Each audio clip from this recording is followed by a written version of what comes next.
hari pertama liburan masih kami asa pengen ngebaso Aripek teh pas ngelewat ke lapangan Kresna ada yang jualan kakek-kakek nih jualan bakso gerobakan harganya teh cuma 10 ribuan aja dapat sebanyak ini. Seriusan baru nggak percaya masuk datengin lah langsung si Akinya namanya teh bakso barokah. Pasti tanya teh Aki berapaan 10 ribuan aja udah dapat 2 bakso yang gede kayak gini. Pasti buka si dandang baksonya teh ini bener-bener langsung kecium pisan aroma khas bakso kampungnya teh bener-bener jadul banget. Kayaknya mah yang jualan bakso jadul kayak gini teh udah langka pokoknya mah, tapi yang bikin kangen teh yang kayak gini yang simpel tapi enak. Pasti makan teh benar bodak si isiana teh bener-bener ada cincang basahan teh geningan. Wah ini mah bener-bener tipe bakso jadul bener-bener enak. Si adonan baksonya teh bener-bener gak terlalu berdaging tapi bener-bener apa yang ngeunah gitulah tenempung teuing tapi bener-bener pas we lagi si Aki pokoknya bisa angin basona. Pas nyeruput si mie-nya juga ya bener-bener gak gelas serepisan mie teh nu jadul teh anu zaman baheula.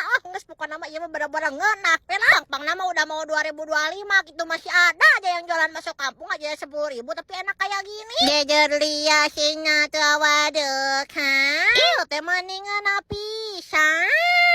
Urusan minumannya mah tinggal disewor aja guys. Kami beli Thai tea nu hargana 10 ribu tapi tinggal di loba pisan bener-bener jumbo Thai tea ge bener-bener badan. Lanjut part 2. Tahu jajanan bakso di mana lagi ya?